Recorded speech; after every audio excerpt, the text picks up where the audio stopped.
வணக்கம். மிகவும் துயரமான ஒரு நேரம். தமிழ்நாட்டில் நடக்கக்கூடாதது நடந்திருக்கிறது. அந்த நடிகரின் பிடிவாதத்தால், அவருடைய ஆணவ போக்கால், அவருடைய அந்த நார்சிசம்னு சொல்வோம்ல, தன்னைத்தானே வியந்து கொள்கிற, தன்னைத்தானே மோகித்து கொள்கிற, தன்னைத்தானே ஆராதித்து கொள்கிற, தன்னைத்தானே புகழ்ந்து கொள்கிற, தன்னைத்தானே காதலித்து கொள்கிற ஒரு மனோபாவம் இருப்பவர்களால் தான் இப்படியான ஒரு நடிகராக இருக்க முடியும். அப்படி இருக்கக்கூடிய அந்த நடிகரின் அந்த மாநாடு, அவரோட பஸ் பயணம், அவர் எப்படி அந்த ரசிகர்களை ஒரு அடிமைகள் போல பின்னால் ஓடி வருகின்ற எலும்பு துண்டுக்கு பின்னால் ஓடி வர்ற நாய்க்குட்டிகளை போல, நாய்களை போல நடத்தினார்ங்கிறத நம்ம கண் முன்னாடி பார்த்தோம். அந்த கேரவன் மேலே ஏறி நிற்கிறது என்ன, உடம்புல அப்படி ஒரு அசால்ட்டான ஒரு நடை, உடை, பாவனை, பார்வை, மொழி, உடல் மொழி, இப்படி எல்லாத்தையுமே சொல்லலாம். அந்த 41 பேர் இறந்து போனாங்கல்ல, அவங்களுக்கு முதல்ல நம்முடைய அஞ்சலியை செலுத்துகிறோம். அப்புறம் காயமடைந்தவர்கள், அதோட எண்ணிக்கையும் அதிகமாயிட்டே இருக்கு. ஒரு சின்ன குழந்தைங்க, அந்த குழந்தைக்கு நடிகர் விஜய்னா யாருன்னே தெரியாது. அந்த குழந்தைய தூக்கிட்டு போனா அந்த அம்மாவோ அப்பாவோ, இவங்கள்ட்ட தான் நம்ம கேள்வி கேட்குறோம். உங்களுக்கு அறிவு இருக்கா கொஞ்சமாவது? அப்படி என்னங்க வெறி உங்களுக்கு? இந்த நடிகரை பார்த்தா தான் உங்களுக்கு நாளைக்கு சோறு கிடைக்குமா? இந்த நடிகரை பார்த்தா தான் நாளைக்கு உங்களுக்கு ஜென்ம சாபல்யம் ஆகுமா? என்ன ஒரு அவசரமா, என்ன ஒரு கட்டாயத்தின் பேர்ல அந்த குழந்தைய வர தூக்கிட்டு போறீங்க? அந்த மருத்துவர்லாம் அதை பத்தி பேசும்போது, தூக்குல போடும்போது எப்படி ஒரு மூச்சடைப்பு வருமோ அது போன்ற மூச்சடைப்பு வந்ததால் தான் இறந்திருக்காங்க அப்படின்னு சொல்றாங்க.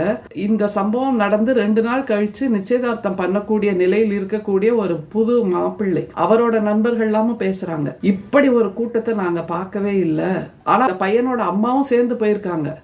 இதுதான் இதுல கொடுமை. அந்த அம்மாவோட கணவர் இறந்து போய் 10 வருஷம் ஆகுதான். ஆனா அந்த அம்மாக்கும் இந்த நடிகரை பார்க்கணும்னு வெறி, நேர்ல போய் பார்த்துடணும் அப்படின்ட்டு. அந்த அம்மா புத்தி சொல்லணும் பையனுக்கு, நீ போகாதப்பான்னு. ஆனா அந்த அம்மாவும் சேர்ந்து போயிருக்காங்க. இது வியாக்கியானம் பண்றதுக்கான நேரம் இல்லை. ஆனா எப்படிப்பட்ட மனநிலையில் இவர்கள் இருக்கிறார்கள், இவர்களை சிந்தனை தெளிவடைய வைக்க வேண்டியதுதான் அந்த நடிகரோட பொறுப்பு. ஆனா இவங்களை இன்னமும் பைத்தியமாக்குற வேலையை தான் அவர் திரும்ப திரும்ப செஞ்சிட்டு இருந்தாரு.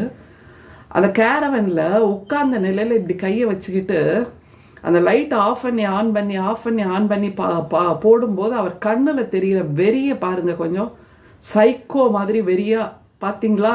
நீங்க உங்களை நான் எப்படி ஆட்டுவிக்கிறேன் பார்த்தீங்களா? என் முக தரிசனத்துக்காக நீங்க எப்படி வர்றீங்க பார்த்தீங்களா? அப்படிங்கிற ஒரு முக பாவனை, அவர்களுடைய ஓட்டம், அவர்களுடைய வலி, அந்த தள்ளுமுள்ளு, அந்த கூட்டம், அங்கே நடக்கிற அசம்பாவிதம் எல்லாத்தையும் ரசிக்கிற மனோபாவம், அதுதான் அவர்கிட்ட அதிகமாக இருக்கே தவிர, ஏங்க அவ்வளோ உயரத்தில் ஏறி நிற்கிறார் ஒரு மனுஷன், கீழே என்ன நடக்குதுன்னு கண்ணால் பார்த்தா தெரியாதா?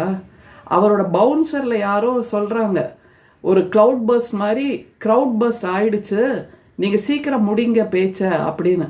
அவரால் கூட புரிந்து கொள்ள முடிகிறது. ஒரு பவுன்சர் உடல் வலிமையால் இவரை காப்பாற்றுவதற்காக வந்து நிற்கிறார். அவருக்கு கூட இந்த கிரவுட் பர்ஸ்ட் ஆயிடுச்சு அப்படின்னு சொல்றாரு ஒரு வார்த்தைய. ஆனா இந்த மனுஷனுக்கு புரியல. அப்படியே தப்பிச்சு ஓடி போயிட்டாரு.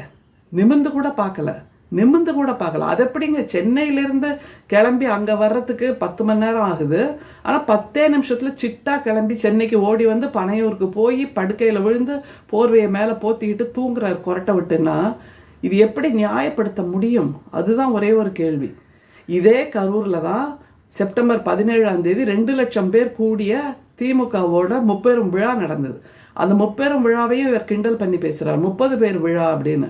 அந்த முப்பெரும் விழாவில் மழை வேற பெஞ்சது. ஆனா ஏதாவது ஒரு தள்ளுமுள்ளு நடந்ததா? ஏதாவது ஒரு பிரச்சனை நடந்ததா? இந்த மாதிரி கலைபரம் ஏதாவது நடந்ததா? கலவரம் ஏதாவது நடந்ததா? ஒண்ணுமே நடக்கல. அவ்வளவு ஆர்கனைஸ்டாக அங்கே அரசியல் கேட்பதற்காக வந்திருந்தார்கள் தொண்டர்கள். ஆனா இவரோடது கூட்டம், சிந்திக்க தெரியாத கூட்டம். அதுவும் அவர் வர்ற வேன் பக்கத்திலேயே பைக்கு இடிச்சு கீழே விழுறாங்க. அதையெல்லாமும் காட்சியா பார்க்குறோம். ஆனா இவர்கிட்ட அந்த பதைப்போ பதட்டமோ எதுவுமே இல்லைங்க. எப்படி இருக்க முடியும் இப்படி ஒருத்தரால்?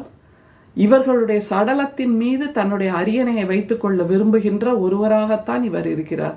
நார்சிசம்ங்கிறது முதல்ல சோசியல் ஐசோலேஷன்ல இருப்பாங்க. அதாவது அவர்கள் கூட்டத்தோடு ஒன்றி பழக மாட்டார்கள், யாரையும் பக்கத்துல வரவிட மாட்டாங்க. நான் தனி, என்னை நீ பக்கத்துல வராத, என்னை தீண்டாத, என்னை வியந்து மட்டும் பாரு, அண்ணாந்து பாரு அப்படிங்கிற ஒரு மனோபாவத்தில் தான் வச்சிருப்பாங்க. அடுத்தது பிளேம் கேம் ஆடுவாங்கங்கிறதுக்கு சாட்சி இப்போ அவர் வெளியிட்டிருக்கிற அந்த வீடியோ. 2 நாளாக காத்துட்டு இருந்தோம் எல்லாரும். அவர்கிட்ட இருந்து ஏதாவது ஒரு பொறுப்பான பதில் வரும், அக்கௌண்டபிலிட்டி எடுத்துப்பாரு, இந்த சம்பவம் நடந்ததற்கு நான் பொறுப்பேற்கிறேன், நான் வருத்தப்படுகிறேன் அப்படின்னு ஏதாவது சொல்லுவாருன்னு காத்துட்டு இருந்தாங்க. ஆனால் எதையுமே செய்யலை அவர். இந்த மாதிரியான ஒரு சம்பவத்துக்கு ஒரு ட்வீட் போட்டுட்டா அப்படியே மயிலிறகால வருடி விடுற மாதிரி வலி போயிடுமா? செத்துப்போன உயிரெல்லாம் திரும்பி வந்துருமா?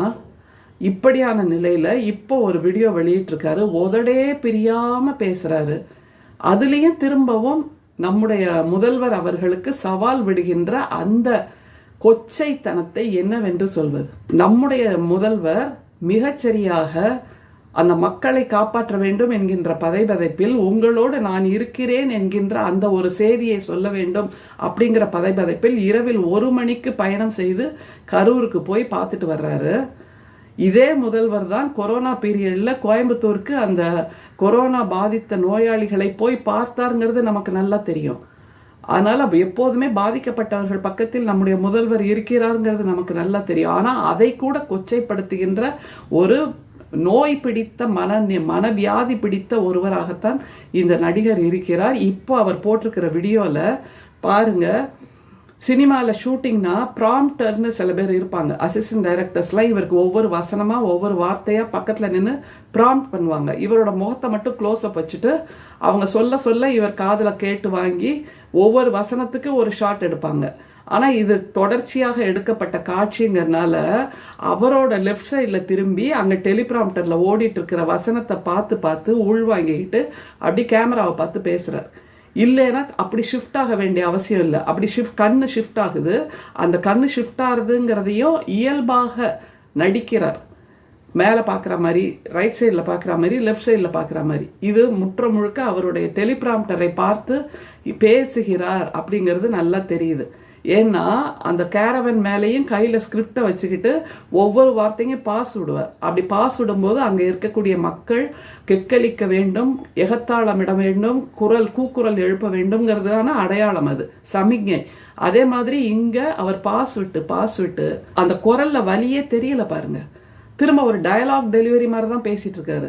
சினிமாவாக இருந்தால் இவர் பேசுகின்ற இந்த டயலாக்கு ஒரு சோக கீதம் எசிச்சிருவாங்க மியூசிக் டைரக்டர்ஸ்.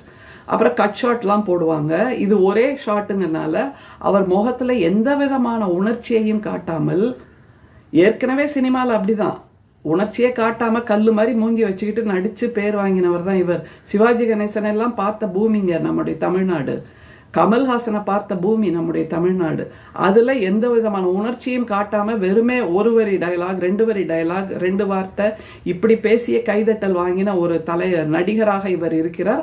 அதே மாதிரி ஒரு வீடியோவை இப்போ வெளியிட்டிருக்கார். இப்போவும் பாருங்க, இவரை யாருங்க டார்கெட் பண்ணுறா? இவரோட கட்சியோட நடவடிக்கை சரியில்லைன்னு தானே நம்ம சொல்லிட்டு இருக்கோம். என்னவோ சிஎம் சார் உங்களுக்கு பழி வாங்கணும்னு இருந்தால் என்ன பழி வாங்கங்கன்றது யாரை ஈக்குவலாக பண்ணி பேசிட்டு இருக்காரு? நம்முடைய மாநில முதல்வர், நம்முடைய திராவிட மாடல் தலைவர் என்பவர் இமயமலை. இந்த அரசியலில் ஆழங்கால் பட்டு உழைத்து இப்படியாக மிசாவில் அடி வாங்கி சிறைச்சாலைக்கு சென்று இருக்கிற எல்லா துயரங்களையும் பட்டு இந்த உயரத்திற்கு வந்திருக்கிறார்.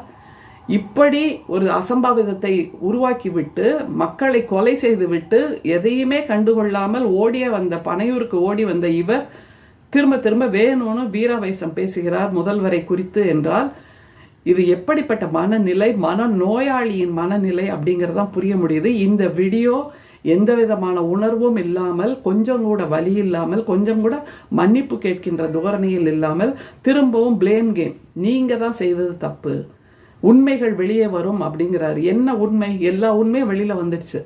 இந்த நாளன்னைக்கு திருமணம் நிச்சயதார்த்தம்னு சொல்ற அந்த பையனோட அம்மாவே சொல்றாங்க, என் பையன் இதுக்கு தான் போனோம், நாங்களும் இதுக்கு தான் போனோம், விஜயை பார்க்கணுன்னு தான் போனோம் அப்படின்னு பேசுகின்ற எல்லோருமே விஜய் பார்க்க வந்த கூட்டம் தான். அதுல மற்ற கட்சிகளோட மக்கள் உள்ள வந்துட்டாங்க, மக்கள் விரோதிகள் உள்ள வந்தாங்கிறதுக்கு எதுவுமே இல்லை. அங்க அடிபட்டு அவங்களே சொல்றாங்க, அந்த தனியார் மருத்துவமனையில் பக்கத்தில் தான் நான் நின்றுட்டு இருந்தேன், ஆம்புலன்ஸ் மாதிரி ஆம்புலன்ஸாக குழந்தைகளெல்லாம் தூக்கிட்டு ஓடியே வந்தாங்க, மயங்கி போய் வந்தாங்க குழந்தைகள், பாதி குழந்தைகளை கையை காலை பிடிச்சி தூக்குங்கப்பான்னு நானே சொன்னேன் அப்படின்னு அந்த வீடியோவும் இருக்குங்க போது வேற என்ன உண்மை வர முடியும்?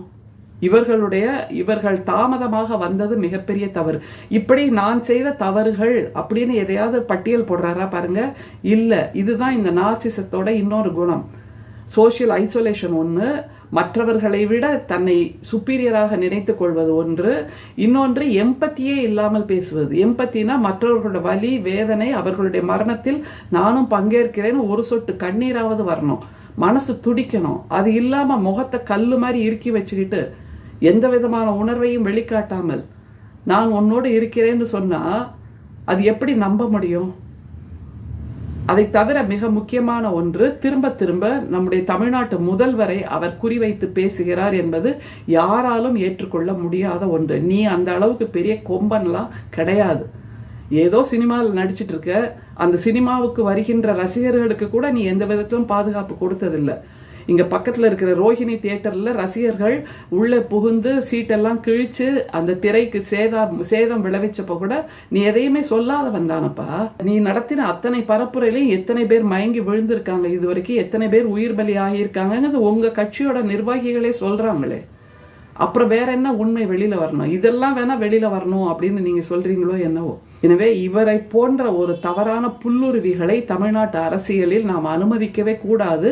ஆனால் இவருக்காக இன்னமும் பரிந்து பேசிக்கொண்டு வீடியோ வெளியிட்டு கொண்டு வி ஸ்டாண்ட் வித் விஜய் என்று சொல்லுகின்ற அந்த தற்குறிகளை கடவுளே வந்தாலும் காப்பாற்ற முடியாது. உங்களுடைய தலைவர் என்று நம்பிக்கொண்டிருக்கின்ற இந்த நடிகரும் உங்களை காப்பாற்ற மாட்டார். பார்த்துக்கிட்டே இருங்க. அந்த நாளன்னைக்கு திருமண நிச்சயதார்த்தம்னு சொல்றாங்கல்ல, அந்த பையனோட ஃப்ரெண்ட்ஸ் பேசுறாங்க. இப்ப இந்த அம்மாக்கு கணவரும் இல்ல, பிள்ளையும் இல்ல, அதனால தமிழ்நாடு அரசு ஏதாவது வேலை கொடுக்கணும். இது நியாயமான கோரிக்கைங்கிறதெல்லாம் வேற விஷயம். ஆனா இவங்க இப்படியாக ஒரு நடிகரை பார்க்க குடும்பத்தோட கிளம்பி போவாங்களாம் மூட்டை கட்டிக்கிட்டு. அங்க ஒரு அசம்பாவிதம் நடக்குமா, உடனே அதுக்கு தமிழ்நாடு அரசு பொறுப்பேற்கணுமா? ஏன்பா நீங்க இப்ப கேளுங்களேன், இந்த நடிகர்கிட்ட கேளுங்களேன், உங்களை பார்க்க தாங்க நாங்க வந்தோம், அதனால உங்க வீட்டுல எங்களுக்கு ஏதாவது ஒரு வேலை கொடுங்க, அது உங்களோட கடமை, எங்களை காப்பாற்றுவீர்கள் என்று நம்பித்தானே உங்களை பார்க்க வந்தோம், அதனால உங்க வீட்டுல ஏதாவது வேலை கொடுங்க, உங்க கட்சி ஆபீஸ்ல வேலை கொடுங்க, இல்ல கரூர்ல உள்ள கட்சி ஆபீஸ்ல எங்களுக்கு ஏதாவது ஒரு வேலை கொடுங்கன்னு அந்த நடிகர்கிட்ட கேளுங்க. அது எப்படி உடனே தமிழக அரசோட கடமை ஆயிடுது இந்த அம்மாக்கு வேலை போட்டு கொடுக்கறதுங்கிறது? இப்படியாக குடும்பங்களாக நம்முடைய தமிழ்நாடு அரசு எத்தனையோ திட்டங்களை எத்தனையோ நிதி உதவியை கொடுத்து கொண்டுதான் இருக்கிறது. அதை வாங்கி சாப்பிட்டுட்டு தானே நீங்க இந்த மாதிரியான தவறான நடவடிக்கைகள்ல ஈடுபடுறீங்க. எனவே மீண்டும் நீங்கள் புரிதல் இல்லாமல் போலீஸ் பாதுகாப்பு இல்லைன்றீங்க. அவ்வளோ போலீஸ் பாதுகாப்பு இருக்கு. ஆனால் நீங்கள் நேற்று இருந்த அந்த மனோநிலையில் மனோபாவத்தில் போலீஸ் ஏதாவது சொல்லியிருந்தா நீங்க கேட்டிருப்பீங்களா தம்பி? உங்கள்கிட்ட தான் நான் கேட்கிறேன். அந்த இறந்து போன அந்த அவருடைய நண்பர்களாக இப்போது உட்கார்ந்து வியாக்கியானம் பேசிட்டு இருக்கீங்க. 2 நாளா எங்களுக்கு எதுவுமே புரியலன்னு நீங்க சொல்லுங்க. அப்போ இருந்த அந்த கும்பல் மனப்பான்மையில் போலீஸ்காரர்கள் உங்களை தடுத்து ஒழுங்காக நடந்துக்கோங்கப்பா அப்படின்னு சொன்னா நீங்க கேட்டிருப்பீங்களா? உடனே அதை வீடியோ எடுத்து பாரு தமிழ்நாட்டு காவல்துறையினர் இப்படி அராஜகம் பண்றாங்க, எங்களை தடுக்கிறாங்கன்னு நீங்க தான் பதிவு போட்டிருப்பீங்க. நீங்க அன்னைக்கு யாராவது போலீஸ்காரங்க சொல்றத கேட்கிற மனநிலையில இருந்தீங்களா? கூரைய பிச்சுக்கிட்டு வெளியில வர்றாங்க ஒரு கும்பல். இப்படியெல்லாம் பிஹேவ் பண்ணது நீங்க தான். இப்போ உடனே தமிழ்நாடு அரசு எல்லாத்தையும் பண்ணணும்னு அப்படியே பிளேம் கேம நீங்களும் உங்க நடிகர் மாதிரியே திருப்புறீங்க. நீங்க செய்த தவறுப்பா. அதை புரிஞ்சுக்காத உங்க நடிகரை போலவே நீங்களும் வந்திருக்கீங்க அப்படின்னா இந்த கூட்டத்தை யாராலும் திருத்த முடியாது. முதல்ல நீங்க புரிஞ்சுக்கோங்க அரசியல்னா என்ன அப்படின்னு. சும்மா 15 கூட்டம் நடத்திட்டு 15 கேரவன் மீட்டிங் நடத்திட்டு நேரா கோட்டைக்கு போய் கொடியேத்திடுவேன்னு சொல்றாரு உங்க நடிகர் அப்படின்னா அதையெல்லாம் நம்புற விஷயமா? கேப்பையில இது வடியுதுன்னா கேட்கிறவன் கேனையன்னா இருப்பான்னு சொல்லுவாங்கல்ல, அந்த மாதிரி இருக்கு நீங்க பேசுறது. போங்க உங்க வேலை ஏதாவது இருந்தா பாருங்க. உங்க நடிகரோட ஆபீஸ்லயோ அவர் வீட்லயோ இந்த அம்மாக்கு ஏதாவது வேலை இருந்தா கேட்டு கொடுக்க சொல்லுங்க. அவருக்குத்தான் அதிக பொறுப்பு இருக்கிறது, கடமை உணர்ச்சி இருக்கிறது, உரிமையும் இருக்கிறது.